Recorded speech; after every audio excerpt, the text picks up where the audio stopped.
third sling, he went quick about it,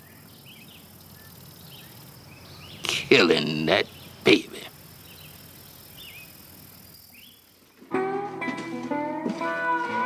The 1930s were a turbulent time in America. It was an era of segregation when the seeds of change were beginning to be sown.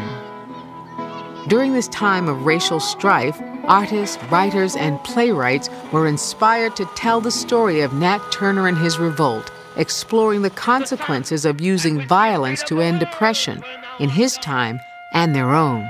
Ring the alarm bell!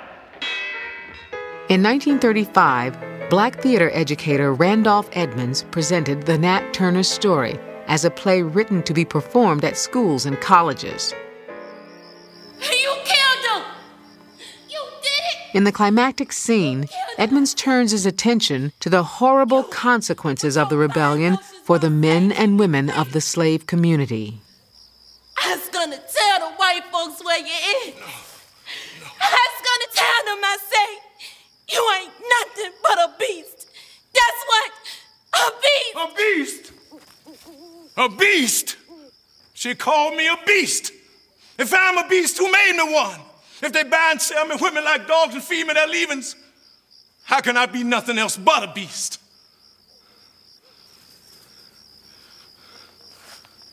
Just as Dade, Hawk is captured and ain't no army. What am I going to do now, Lord? What am I going to do?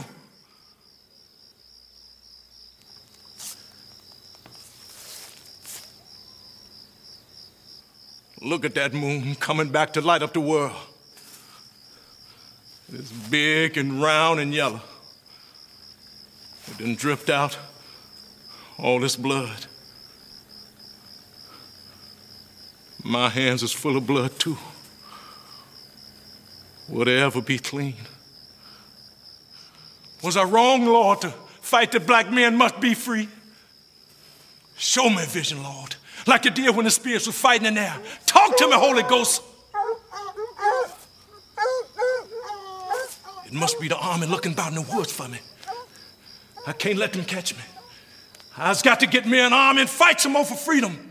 I want to be free. I must have freedom for all the black slaves. Show me how to get it, Lord. Spirit of God, show me the way. Guide me, lead me, lead me.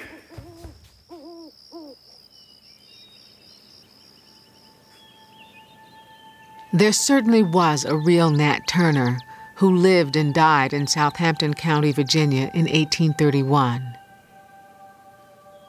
But the man who lived and died in numerous artistic portrayals since 1831 was recreated over and over again to fit the needs of each of his creators.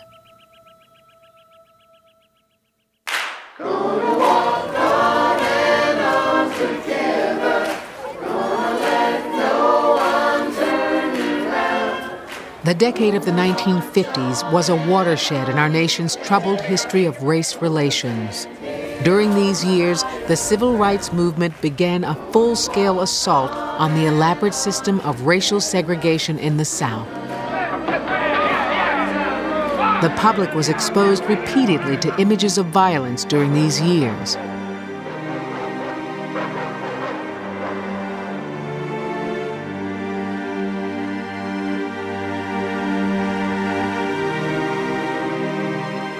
It was in this atmosphere that a growing number of frustrated African Americans sought inspiration from Nat Turner and the 1831 Southampton slave revolt.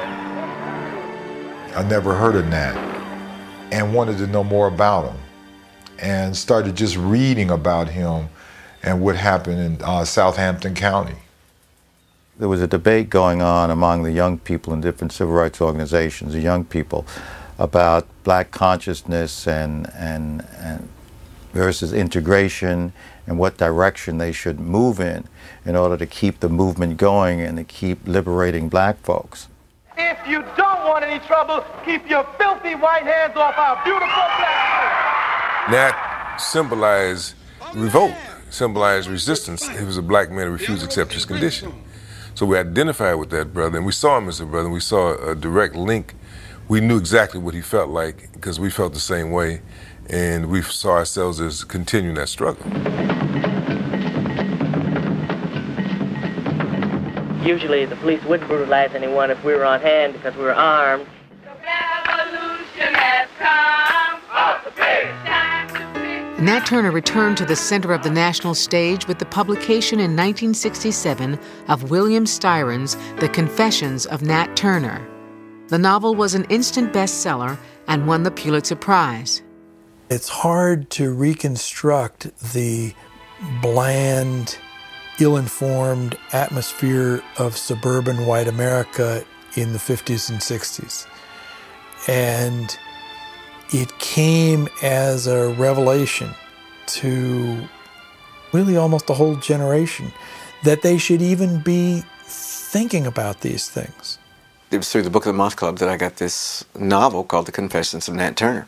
I remember when it arrived, and I started reading it that evening after I got home from school, and I stayed up all night and I read it in one sitting.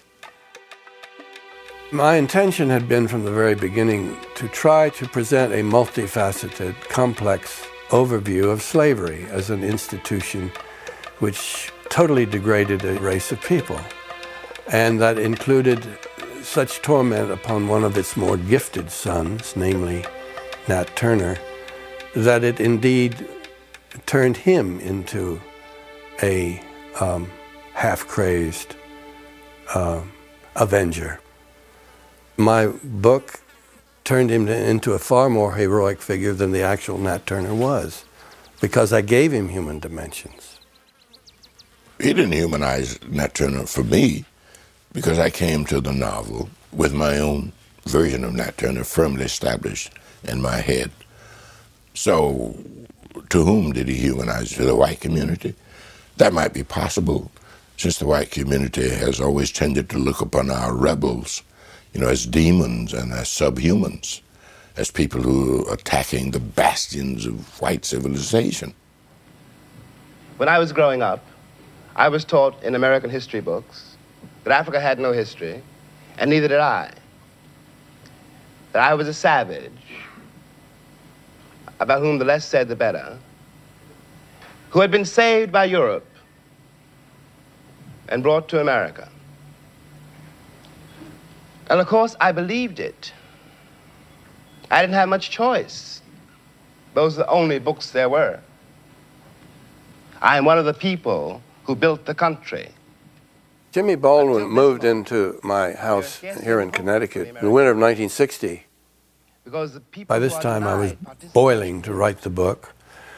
And I think it was he who encouraged me more than anyone else to seize the idea of the first person and to plunge into that kind of narrative mode. Because he himself had already begun to deal with the idea of writing about white people from an intimate point of view. And he said that what you should do as a white writer is to be bold and take on the persona of a black man, Nat Turner. William Styron gave his 20th century novel the same title as Thomas R. Gray's 1831 Confessions. Examining this document for clues about Nat Turner, Styron was fascinated by a particular passage.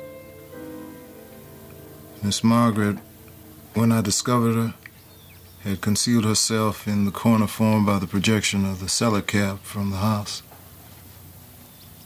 On my approach, she fled, but was quickly overtaken, and after repeated blows with a sword, I killed her by a blow on the head with a fence rail. Margaret was the only person killed by Nat Turner in the course of the rebellion. She was a young white woman. Styron takes this and makes a love affair out of it between Nat and Margaret. I think African Americans generally, and whites to some extent, resented the relationship that Styron created.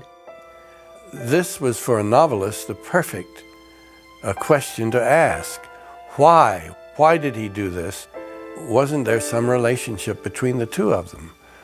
Now, we don't know anything about their relationship, But I was writing a novel. I wasn't writing a work of historiography, and I had to write